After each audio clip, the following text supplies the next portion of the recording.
We're filming the speeches, but not the questions and answers, so there's a chance for you to have a discussion, an open discussion, as privately as you want to amongst all of ourselves.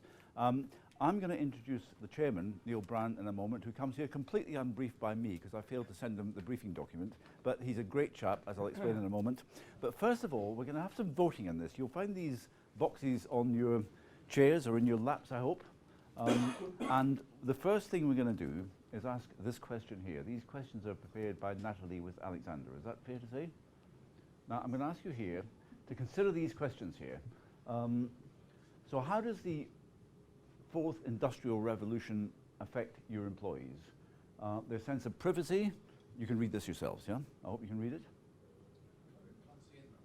Natalie, as do you want to read these out to folks so that you can, because you know them better than I do, yes? Not off by heart, their sense of privacy, their notion of ownership, their consumption patterns, the time they devote to work and leisure, how they develop their careers, how they cultivate their skills, how they meet their people, and how they nurture relationships. Well, I'm not sure yet. Now, if we flick onto the next slide, you'll know which letter to click. And for the first time ever, we're allowing multiple voting here. Those of you who know the CISI's voting machines will know that this has never happened before. It may never happen again, but you can have a think about it and press as many buttons as you like. Ta-ra! So, the biggest ones are privacy, how they develop their careers, time they devote to work and leisure, and how they cultivate their skills. So let's see how that changes as the evening progresses. I'll let Natalie write them down if you want to, but are you all right? So I will now introduce our estimable chairman, Neil. Sorry? We have one more question. Oh, we do, don't we? Okay. Yeah. Right. Another question? What are you currently doing in your business to adapt to the fourth industrial revolution? Are you investing in technical infrastructure? Are you investing in data analytics capability? Building a connected business? Developing leaders? Training your people in new skills? Others, or not yet started to plan? All right, so investing in tech infrastructure, training people in new skills, and investing in data analytics come up as top three. And now it is my turn to introduce, is this all right? Neil.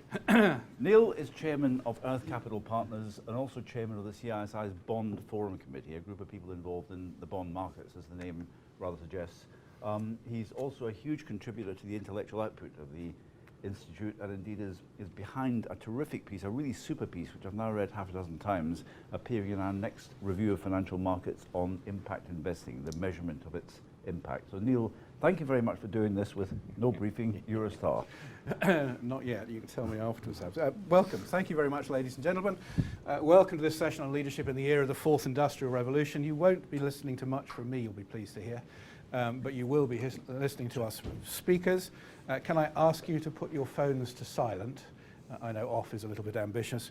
I have no knowledge of a fire alarm, so if an alarm goes, just follow me. I'll be heading out there very quickly. Alexander's titles are many and plenty, but for the Astana International Financial Centre, he's on the Governor's Council for that. He's a managing partner of Sustainable Foresight Institute, and he's a professor of strategic foresight at the IE Business School of Madrid, which is all about the future. So that's terribly helpful. Natalie is the MD and founder at the Wharton Business Consulting Company and has been a consultant for more years than her looks would suggest. Without any further ado, I'll move across to Alexander and let him start proceedings. Thank you very much, Neil. Also, thank you to CSI and Sir George. We do call him Sir George. He does appreciate that. Normally I have many jokes, but I've promised to my colleagues and Sir George no jokes today. So, very serious matter today because we're talking about the fourth industrial revolution. And first of all, I would like to talk about some of the new realities. And some of them are actually not really new. They have been there for a while. Some are right here, what I would call clear and present danger, and some are emerging. Then we will talk about leadership in the era of the fourth industrial revolution. There I will blend my own research through the Sustainable Foresight Institute with work of others. And then we'll look at culture and why culture matters, especially national culture. And then we will look at the fourth industrial revolution in business ethics. which is actually, in my view, a huge potential challenge. So, first of all, the first new reality, and that's actually not even a new one, but the commodity supercycle has come to an end. And I would argue it's unlikely that it will come back. Why? First of all, China is growing less fast. There are global trade tensions. There's, of course, the emergence of the fourth industrial revolution, but also there's increased emphasis on sustainability, and that's one of the key areas of expertise of Neil, but also the investability of ESG-compliant assets is much higher than it used to be. So sustainability is there to stay, and as a result, we doubt that the commodity supercycle will actually come back. So one element to illustrate that, and I know it's anecdotal, but there was recently a drone attack on one of the Saudi Aramco sweetener and processing plants. And this is, by the way, the largest in the world. What happened to the oil price? The Brent price went up by $12. What happened the day afterwards? It went back to normal. So if this would have happened when markets would not have been oversupplied, the price would probably have been at 150. So we're not seeing that anymore. Geopolitical issues don't have a big impact anymore on things like oil and gas prices. There was a theory. I used to work for Shell, and Shell has scenario planning. And there was a theory at the time that peak oil. Now there's actually a different theory. The different theory is that not about supply, but demand peak. And that could actually arrive around 2023, 2025. And even OPEC understands that this is a potential issue for them because they rely heavily on oil. So this one, not really a new reality, but definitely one that, in my view, is there. This Neil will like. I like it as well, by the way. So I hope you like it too. But there are two global realities with regards to sustainability. If you look at the Paris Agreement, the Paris Agreement is primarily about climate change. But if you look at the Sustainable Development Goals, there are about 17 of them. Not about, they are 17 of them. And they have been ratified. That means that countries now have to come up with very concrete plans in order to reach these goals. By the way, are there any Americans in the room here? The US is still part of the Paris Agreement. Did you know that? Because thanks to President Obama, there's a poison pill in there. So once ratified, no country can leave it within 3 years. Such a smart man.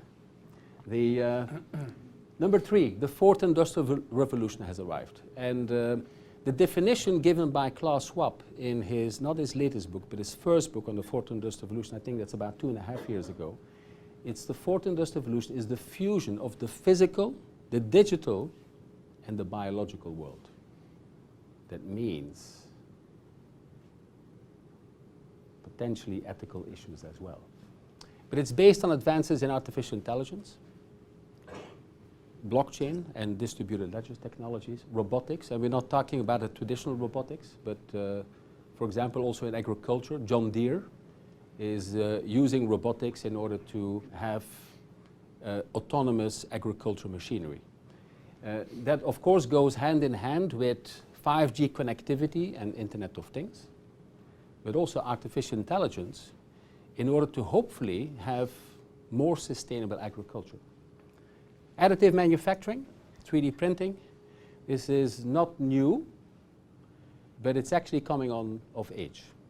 There was a time that you needed 3 characteristics for additive manufacturing to be commercially viable. One is complex geometry, number 2, small batch sizes, number 3 is high value added. Now this is luckily not a plastic bottle, otherwise Neil would run away. But for example, a plastic bottle, we will never 3D print because the extrusion technology is much more efficient in doing that. But for example, the computer that we have over there or your smartphone could be in the near future 3D printed.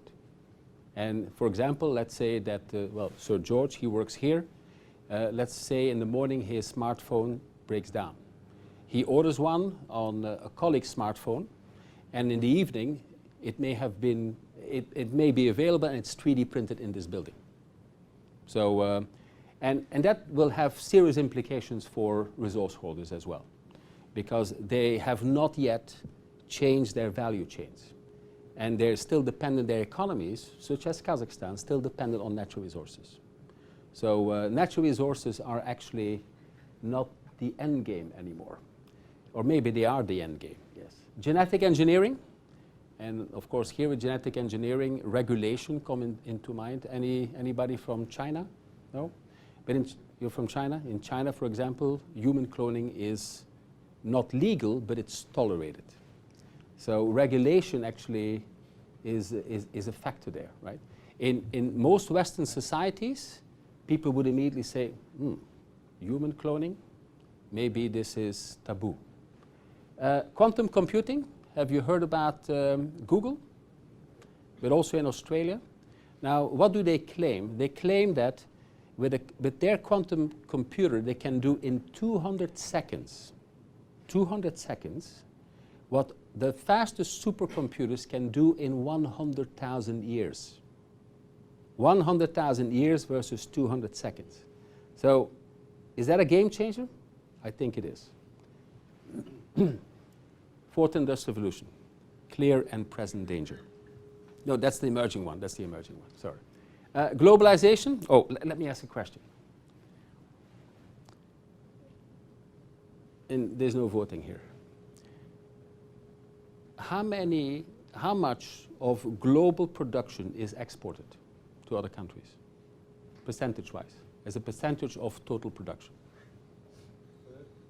A third, so 33%. 2/3. 2/3, okay. One question, I will answer later on. How many people live outside of their home country? So the country that they were not born in, percentage-wise? 20%? You guys are not as good as my students, eh? But first of all, 20%? 3%? But the key message is a different message. The key message is here. Remember the global financial economic crisis?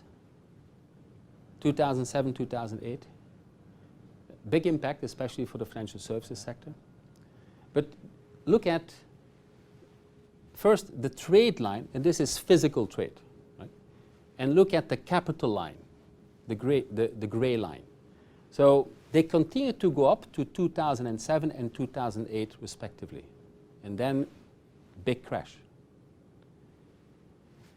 Global financial capital flows, have in the meantime recovered to that level. But physical flows, trade flows, have not recovered.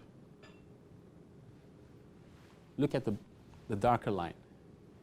Digital trade, data.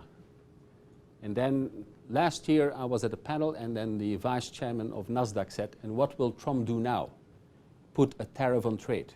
Well, on data, not on trade, on data. It's far difficult to do, right? So the fourth industrial revolution is not only there, but actually it is probably overtaking physical trade. And again, that may be good for sustainability. But that means also you need to take into account those new realities. The final one? Yeah. The red line is people. That's people, yes. So, by the way, our slides will be made available to everybody. Sir George will take care of that. One more thing here. Europe remains the most global connected continent. So it's still Europe, including continental Europe. It's not just Britain. So.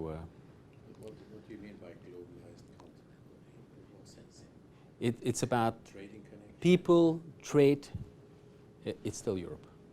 And just look at the Netherlands. I'm not from the Netherlands, I'm from Belgium. But in the Netherlands, well, the East India Company, but also there was a day that the sun would never set on the British Empire. Well, all those things actually do continue today, despite the shift in economic gravity away from the west to the east. But in Europe, we still trade, and also European people tend to go to other countries as well. So we're still at the center of connectivity. Yes, not necessarily purely economic output, but personal as well as a country. that is right, yes. And one of our strengths is that we speak multiple languages. Where in the US, for example, they speak one language typically. Well, now increasingly Spanish as well. So, and that definitely helps in terms of, you see a lot of Europeans working abroad, for example. And actually more than you would see Americans working abroad. You also see a lot of products being exported from Europe, but also imported. So, and that actually puts Europe still as the most globalized continent. Now, that position is waning, yes? But it's still there today. And this point I already made is the shift in economic gravity continues. Well, it has been there for a while already. It's primarily with the rise of China. The rise of China has been going on for what, 30 years? It's growing less fast, but it's still a trend. Finally, and this is from the US National Intelligence Council, where I used to be an associate until President Trump was elected, and then I decided to resign. It's much better not to work for certain people. But there are two very interesting trends. First of all, what we see here, and this is actually going from the second to the third industrial revolution. So look, for example, electricity. It took 46 years to reach 25% of the American population. On the other hand, the World Wide Web, and it's about the US, 7 years. So this does not yet take into account the fourth industrial revolution. This is the second and the third. So, and the first industrial revolution took what? 150 years, was made in Britain actually. And then the second one, 75. The third one, 35. How long is the fourth one going to take? So clock speed is advancing at a pace, and are we ready for it? Right? So look at economic growth. So it took Britain 155 years to double GDP per capita. 155. Germany 60 years, US 30 years. But this is the big change here, the big change factor. It's 100 times more people than Britain had at the time, and they're doing it in a tenth of the time. 100 times more people in a tenth of the time. So about 15, 16 years. They double GDP per capita. That's remarkable.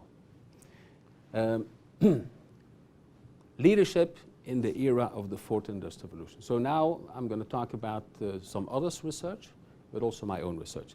Let's start with my, well, first of all, an overview and then my own research.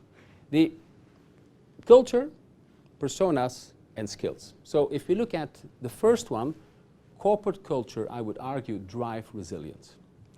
And since I left the World Economic Forum, it's now 12 years, I run my own survey. I stole their entire database. This is not recorded, right? So, and it's a global survey. It's pretty high-level people.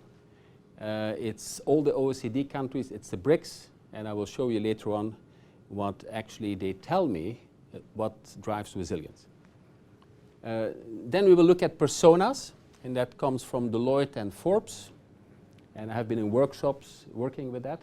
And then finally, we're going to look at leadership skills, and that again comes from the World Economic Forum and from some other entities. And the leadership skills, interestingly, are evolving. But there's some interesting messages to be learned from it. So let's first look at corporate culture drives resilience. And let me start with from here, and then we'll go clockwise to being financially conservative. First of all, shared values. So companies that are successful, as part of their culture, they have, first of all, shared values. Number two, they're deeply embedded. Number three is they're a guide to action. So it's not just having values, but they're deeply embedded in the entire organization, and they're a guide to action. That's number one.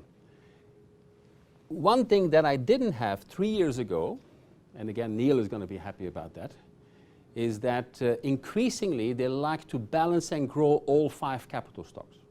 And what are these?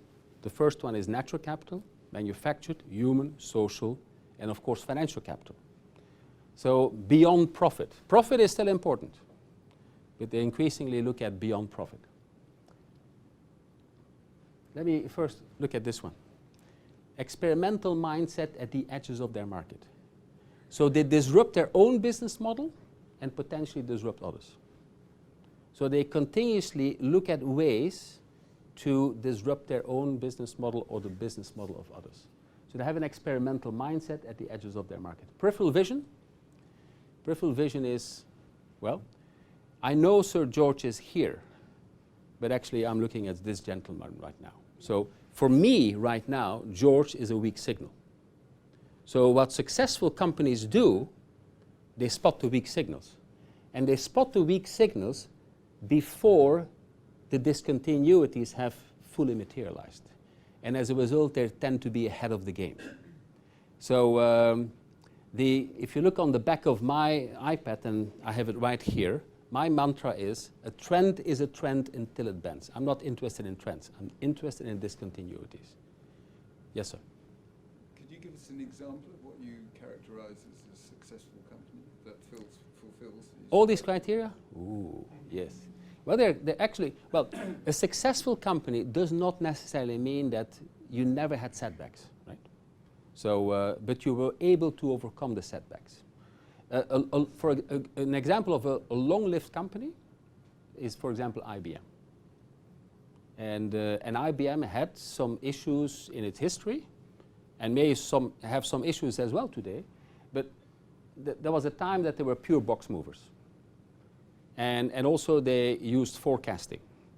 So for example, in the 1980s, they used forecasting, and they said the total volume of PCs that will be sold during the 80s is going to be 280,000.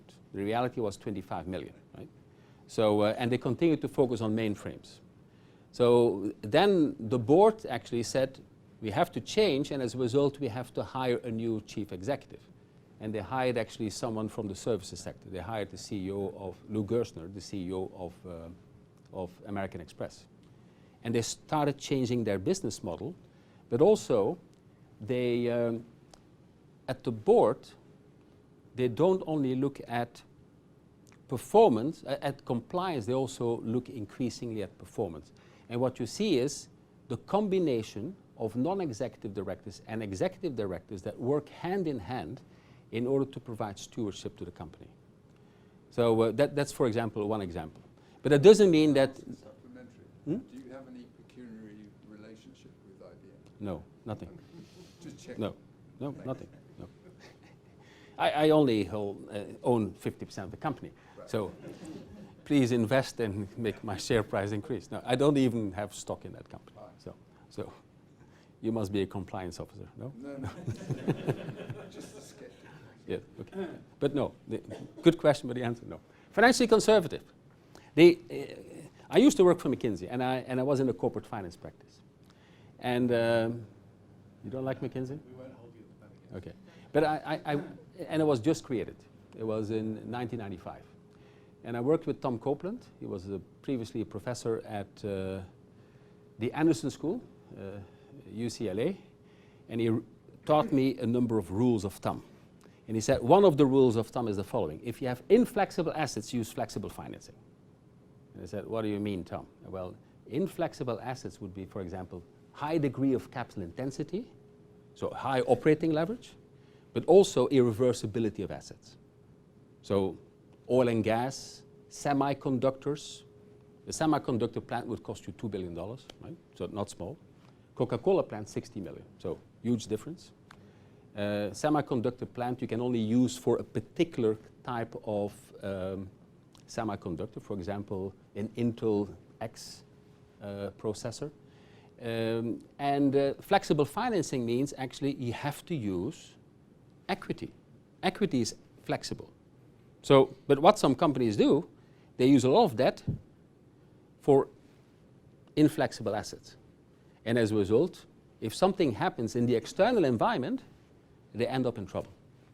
So Do you have to have all 5? And the answer is probably not. But you need to have quite a few.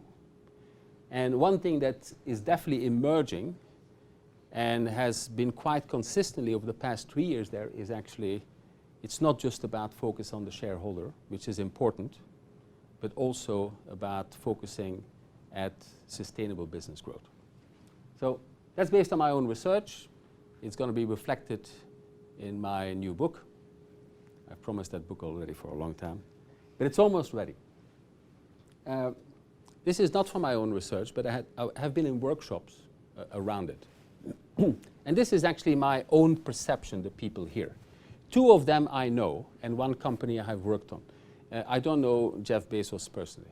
But so the first one is actually social supers. So what are these people? These are the people that look at purpose and profit, both. Not one versus the other, but both. So these executives make business a force for good to drive change. And I use here the example, Paul Polman. You probably all know Paul. He used to be the chief executive of Unilever. He was recently asked to leave, but after a very successful career. And why he was asked to leave? Because I think he went the bridge too far, and the bridge was that basically he was going to make it a Dutch company. Yes. So data-driven, decisive. These are leaders that are very bold. I would call them captains of industry. They have a very clear vision, and they know where the industry is going, and they're going to drive the company in that direction. Example here, Carlos Ghosn. He also went the bridge too far. He wanted to do actually the same thing. He wanted to buy out Nissan. You don't want to do that in Japan, right? You don't want to buy one of the national jewels of Japan. Disruption drivers. These people drive disruption within, but also they disrupt even the entire value chain. And we see that with Jeff Bezos, for example. They're proactive and holistic. And then finally, it's those that get the best out of people. Not the most, but the best out of people. And I use this example because I know this company very well. I used to work there. And I still know the mission of the company. And the mission of the company has 2 aspects. One aspect is we want to have lasting impact on the performance of our clients. And the other one is we want to attract, develop, excite, and retain exceptional people. And it has never changed since their creation. So they're all about getting the best out of people. They're not about getting the most out of people. They don't squeeze the lemon out of the juice out of the lemon. So it's based on research of Deloitte and Forbes. Natalie and her company, they have also personas. I think they're largely aligned. Yeah. Yes. Yeah. And then the last thing I wanted to look at is actually leadership skills. And I'm not going to go through everything here, but if I try to see connections between these factors, what would the connections be? It's actually that in the era of the fourth industrial revolution, what you're going to have is you're going to have a lot of data coming at you.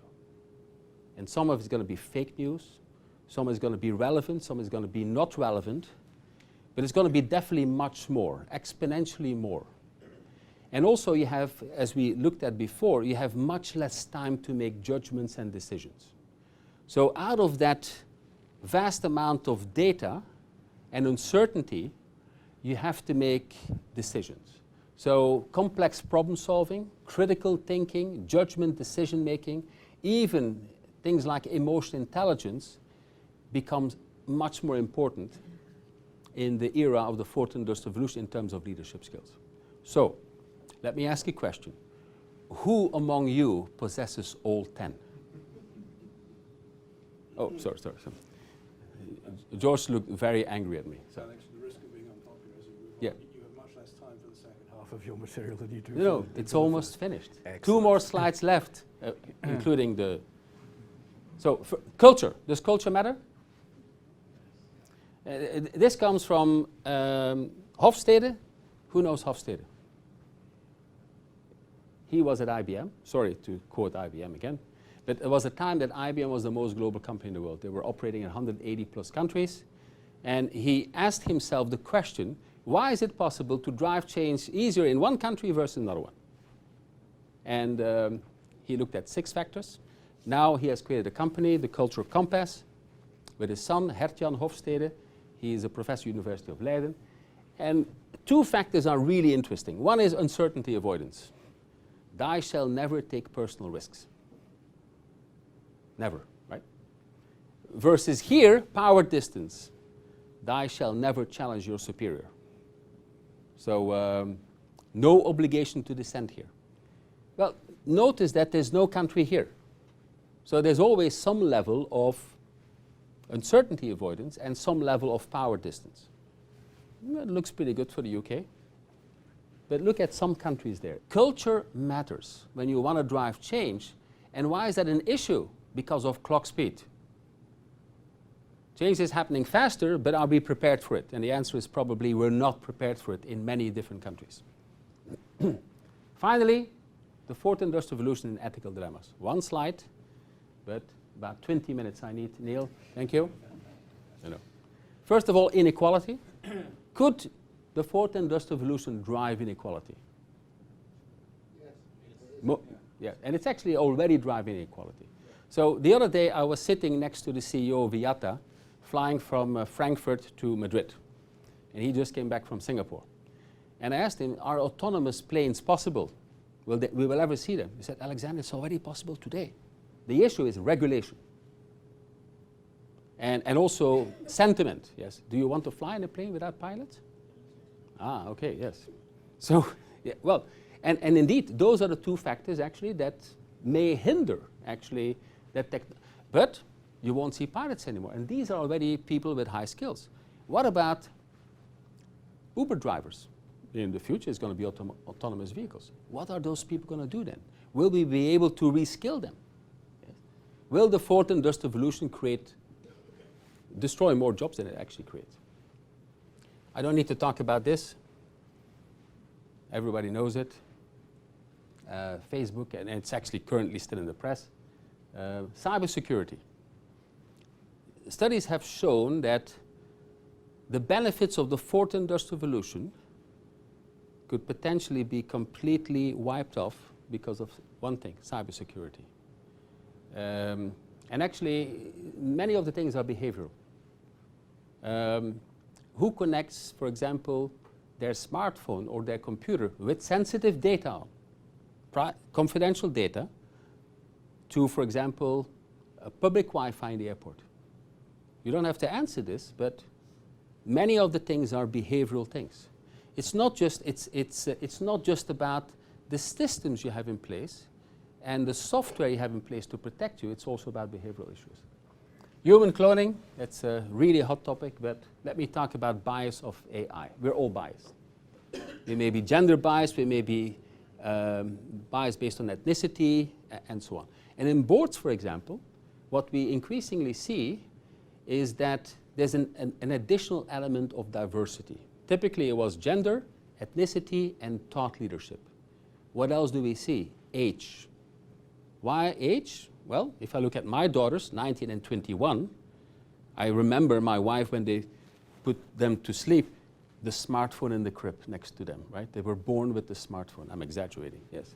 But I had my first personal computer when I was, let me think, I was 33. And my first smartphone when I was 36. Yes, I'm 59 now. So, but what now increasingly boards are doing is actually they create shadow boards of younger people that actually are able to deal better with bias that's going to be reflected in artificial intelligence and so on, because the old fellows, like me, probably have a different mindset. So, to sum up, there are clear and present danger there. There are also opportunities, yes? There are tremendous opportunities, but we have to be aware of both the leadership challenges and we have to be aware of the ethical issues that are associated with it. And in the end, it's all about governance. Governance actually will drive change. Thank you. Thank you, Alex. We'll move straight on to Natalie and take questions to both at the end. Should we do our question? Oh, we'll do a question, okay. Yeah, voting buttons again. So this is on Alexander's content. So we have, first of all, first question, from the 5 aspects covered in corporate culture, driving resilience, which most applies to your business right now? We have an experimental mindset at the edges of our market. We are financially conservative.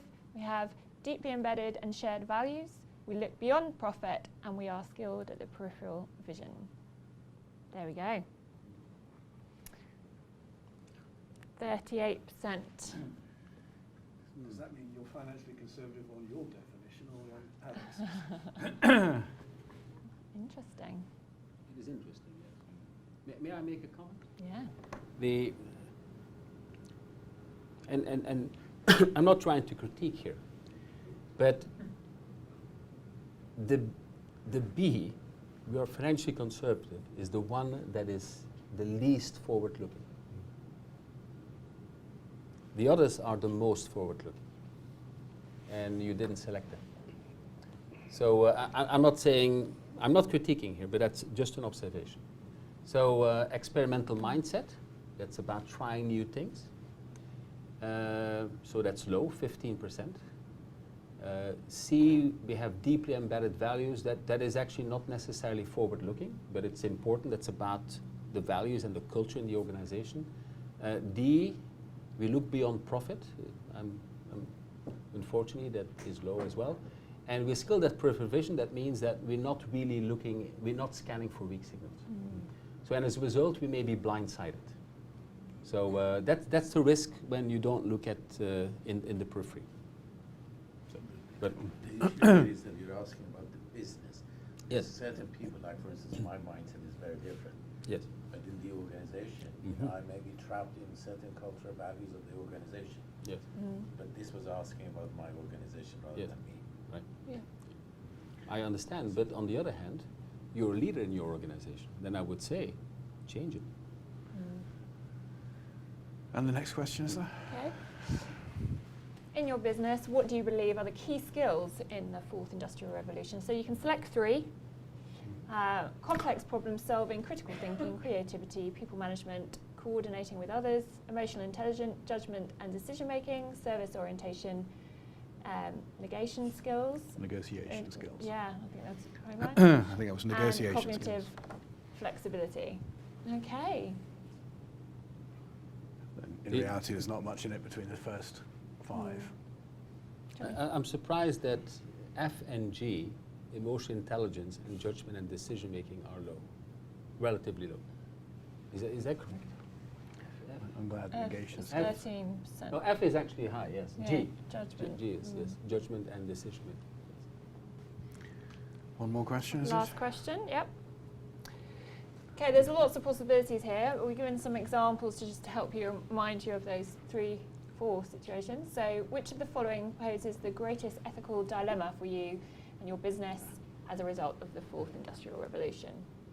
Life sciences, AI, social media, bots and machines. Probably the one I would have guessed that would come out as. Maybe it was because I was in the middle of my slide. Okay. Great. Moving on. Thank you. Natalie. I will come over here. Got multiple things to hold on to. Fabulous. Thank you. Okay, good evening everyone. Thank you all for joining us today. So, and thank you to Alexander. I thought it was a great summary of those dilemmas and the new realities. I'm here to really build on that and think about how you're going to transform your business to make the most within the 4th Industrial Revolution. So, moving to our first real piece, it's digital transformation. So you can see all the buzzwords up here. Having worked myself in business transformation for nearly 20 years and seeing all these words, it makes me realise that actually, what does it mean? People talk about digital transformation, and they have for some time, but still half of the workforce don't know what digital transformation actually means. And in fact, there's a really nice example. I remember back in, I was at a Big Four, 8 years ago, and I was leading digital transformation in FS for them, and often I'd be asked to go into clients, and they would say, "Oh, Natalie, how do I make my culture more digital?" It's like, well, why are you looking to do this? What's your aim? Oh, I need to be digital. It's like, no, let's try and work out exactly what you're trying to achieve by this. And they couldn't explain it. They just knew it was a trend and something was coming and they needed to be digital. And I think it's really important that we think about what are we trying to achieve, what's our overall purpose and objective by that. And I really like IMD's definition. So what they say is it's not about creating a digital business, it's about being the best, most agile version of oneself through the use of digital tools and techniques. So I want to talk to you today about digital transformation, but really being considerate of all the pitfalls and how can we be successful within digital transformation. So firstly, do like a stat or two. I thought it was really interesting that in Forbes it says 70% of digital transformations fail. And then I saw another article that said 84, same year in Forbes, that digital transformation fails. And I saw another one, Digital Journal, that said 9 out of 10 digital transformations fail. And I just thought, wow, there's such a huge amount of failure within digital transformation. What's going wrong? Is it that we are learning from fail fast, or are we failing to learn? So I thought it'd be important to, first of all, take you through some of those pitfalls, look at the steps, and then really have a bit of a call to action around what can we do differently, and we'll have those questions set at the end as well. So I'm just bringing up here for you some of the stats around why digital transformations fail. And I thought I'd just have a bit of a show of hands of how many people have been on a digital transformation project, initiative, or been involved at any point. Can you raise your hand? Yeah, fabulous. Yeah, so nearly half of you in the room. And if you look at some of those reasons for failure, they come from all different sources of, various consultancies, Forbes, McKinsey, Accenture, etc. Any of those resonate with you? So resistance to change. We have that there's actually no clear strategy. People disagree on the objectives. There's a lack of skills. And I think what's interesting is I've worked, as I said, in digital transformation for over 20 years, and it still comes back to the same fundamental challenges that businesses are facing around alignment at the top, resistance to change. So I want to take you through today and think about, we know how to change the tangible. A lot of focus is on data and technology. Well, what are we doing about the intangible to really make this successful? So I'm going to take you through 4 key steps. First one is around aligning leadership, thinking about the clear story and challenge that they have. Secondly, it is about actually thinking around, okay, so what's the operating model? What's the workforce structure we need to be successful? Thirdly, it's really about how do we create the right environment for this all to happen? And fourthly, around the skills. So, first step. Just 3 key things that I wanted you to look at here. And I think what's important is there was actually a Harvard Business Review report last week that said it interviewed 1,500 businesses who had invested over $100 billion over the last 2 years in innovating in a digital way. And as part of that, they said that the challenges that they face were twofold. And there's one here that I'm going to talk about, and then the second one is coming near the end. So the first one is about disagreement of what the goal is of an organisation. I think, that's really key. What we've got here is something from IMD around actually, is it that people are setting digital strategies and not really thinking about how it aligns to organisation? Why do you need a digital strategy and an organisational strategy? Surely, if your organisational strategy is in place, the digital one should be about really thinking, how do we enable that strategy to work? So that is the first thing that I think is really important to consider. Secondly, not digitising silos. So I think many organisations, and we talked about it yesterday, we had a conference here around open banking, many organisations actually are already in silos, and therefore if you are digitising within those silos, so if you're going into marketing, and finance, and each one of those are creating their own project and their own way of working, then actually you're not making the most of collating and working across all of those areas and really getting the benefit, being able to accelerate. So it's so much about working as a collective. So really building on what Alexander was saying about the leadership types you need, actually a core underlying of this is how do you collaborate? How do you work together to really reap the benefits of digital transformation? And then thirdly here, it's about being connected on the change story. I think we're all clear and have seen that actually in the transformations that you may have gone through or have witnessed, if there isn't a clear reason as to why, then you don't get people behind it. So Simon Sinek there, I think what's great, for those of you that know his work, is how he describes actual, the purpose statement, the why of organisations, and really getting that passion and rationale as to what it is that organisations are trying to do, and being able to use that as a real influencer to bring everyone together. And I think being able to communicate and bringing everyone together on the story is what's key. Okay. Then secondly, we're looking at how do we transform our operations. I don't know if any of you have heard of Frederick. You can't see his name at the bottom there, but Frederick has he's done a lot of work recently around reinventing organisations. So he's on the premise that it's not about command and control, that what we've been taught in business schools, the way that we have always run our organisations and our management team, has been predicated on a very hierarchical command and control type structure. And actually he says, in digital times, that is not going to be successful because we cannot operate at pace. So everything Alexander was saying about being able to work and move at pace, we're not able to do that in the way that we are structured today. And very much, as you were just, as you surmised at the end, Alexander, about governance, that governance is the real accelerator for change. So thinking about that, he talks about three real leapfrog breakthroughs. He talks about self-managing teams. He talks about the evolution and purpose. And I want to sort of expose on that one a little bit for the moment. So the one about self-managing teams, he says that actually having a boss and a subordinate isn't going to work. It isn't the way that you can really move your organisations forward. That actually you need to work in more self-organising teams.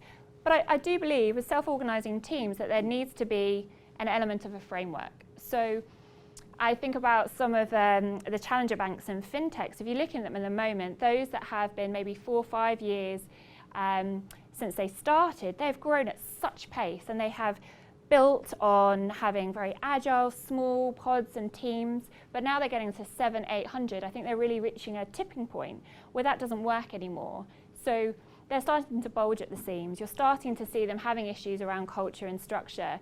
And actually, although self-managing teams work, it has to be in a framework, because ultimately it is a living ecosystem, our organisations, and they all come together and work together within that. So I think that's really important. His second point about evolutionary purpose, very much to your point, Alexander, around is that purpose beyond profit. It's thinking about how we as organisations continue, and we should, what he talks about is sense and respond, moving with the organisation forward and seeing where it goes. And then building on to the last piece here, it's about diversity of thought in decision making. So I think we're very good as an industry around ethical diversity, but one thing that we're lacking is around diversity of thought. So our senior boards, how are we going to accelerate if we are still having the same people with the same background, using the same Big Four, coming into an organisation without any new thought? So the shadow boards, I think, is a really good example about how, as organisations, you need to look at those at lower levels in the organisation and bring those ideas and insights to the fore.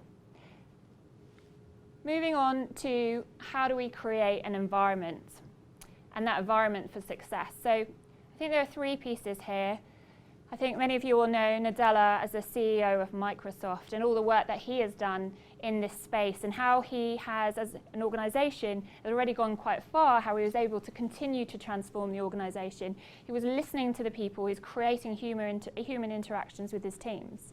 And I think there are 3 key points to me here about how we can create those cultures that can continue to evolve and accelerate organisations. The first one is about new working styles. So I think the fundamentals of how we work is going to change. People don't want to work 9 to 5 anymore.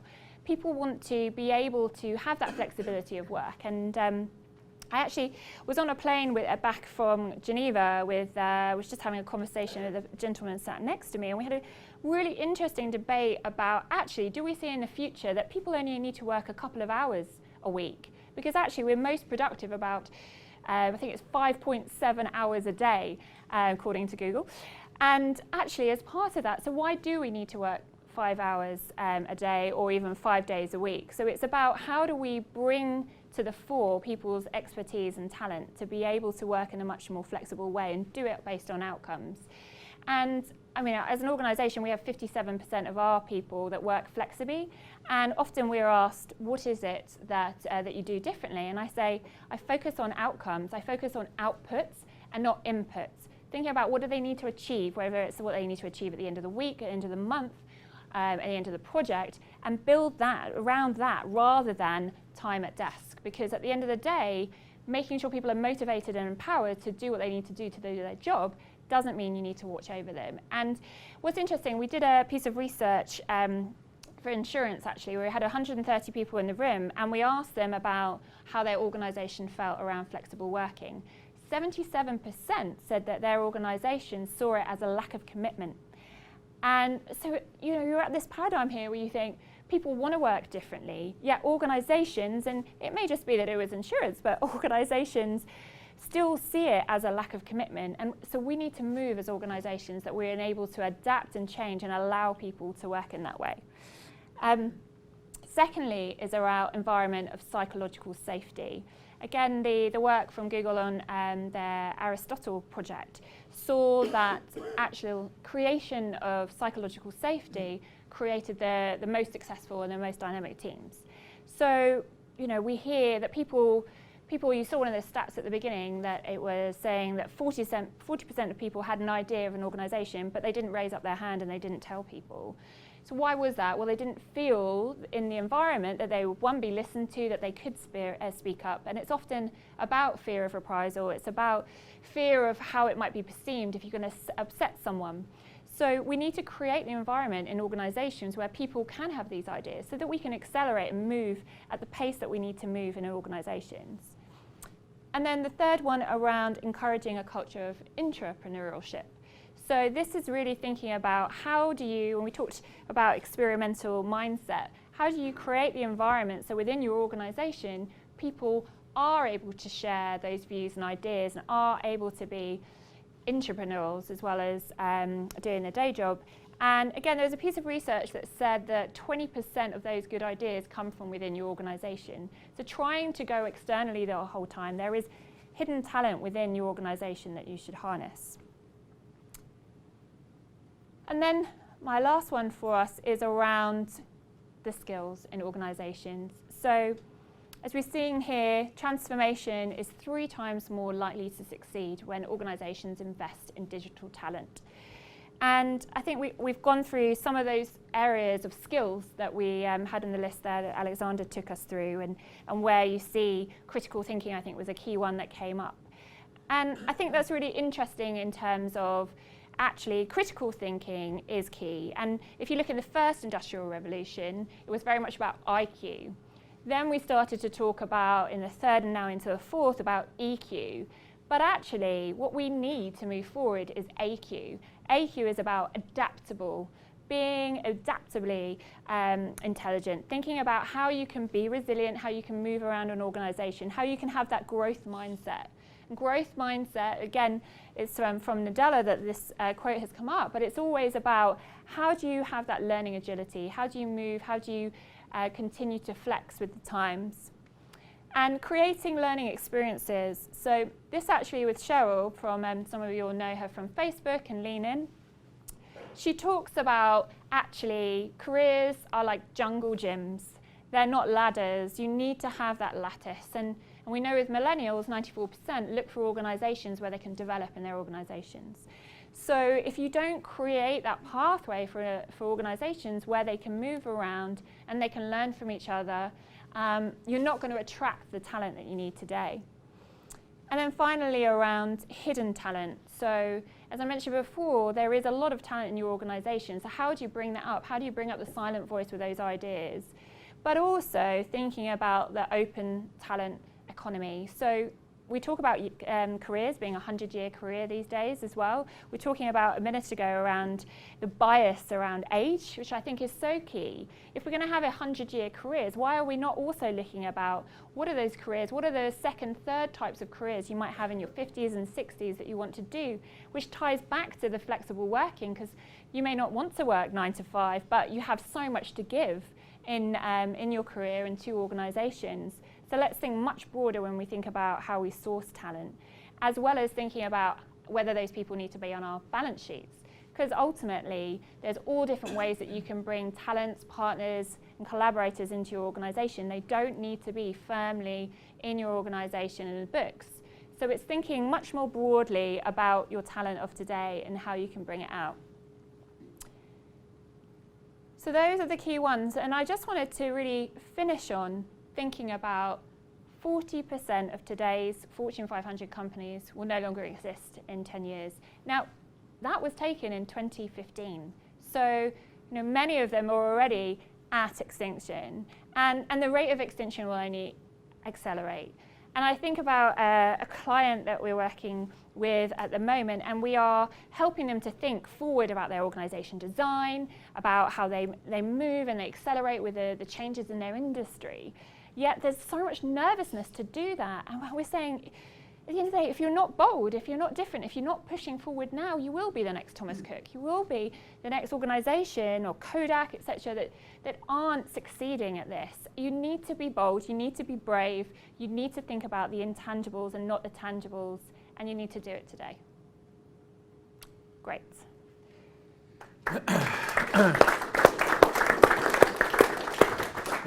And it's already 7 p.m. tonight, so you haven't got long left. Apart from that, sorry, I will take questions from the floor now. Shall we do the little question? Oh, we've got those questions button? again. Oh, excellent. Rock and roll. Thank you. Right, so the first one, to what extent does your organisation possess the capabilities needed to achieve digital transformation? So this is slightly different to what you've done already. So completely, very, somewhat, hardly, not at all. Okay, so if we put that against the numbers and the letters, wow. That's always the risk of 5 categories. Yes. We're in the Everyone middle. goes in the middle. That's why I like 4 rather than 5. Yep. You've got to choose True. slightly better than or worse than. Heading in the right direction, this is good. Next question, what is the biggest people challenge you face in successfully implementing digital transformation?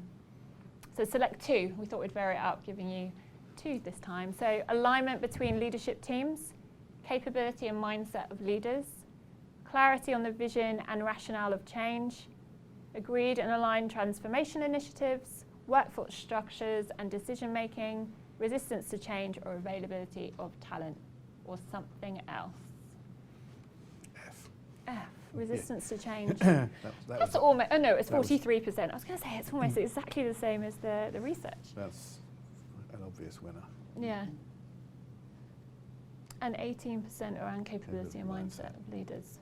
Leadership vision. Yeah. So interesting, it continues to be the same fundamental challenges that organisations have. So coming back to the first point about being really clear what it is, what the overall purpose is, how you're going to achieve that, and not just seeing it as a tick box exercise, continually supporting people to understand what you're going to do differently and why it's important for them. And I think so much of it as well is people will fear that they are, they're going to lose their jobs, that AI is going to replace them and things like that. So it's helping them understand actually what's going to change and what's the impact for them, and being open and honest. At the end of the day, if things are going to change, not trying to blindside them, but just being really clear on what it is. Okay, last question, I promise. What people priorities have you invested in and gained the most from to adapt to the 4th Industrial Revolution? So developing leadership capability, attracting and developing digital talent, reshaping your organisational model, or culture and behavioural transformation. Okay, so interesting. So a lot of organisations have already started to reshape their operating model, as well as looking at cultural and behavioural transformation, which is great to see. Well, and even B. Yeah, yeah, attracting and developing talent as well. Oh, that's great. Seeing how that works. Okay, wonderful. Thank you. That's really helpful insight for us as well.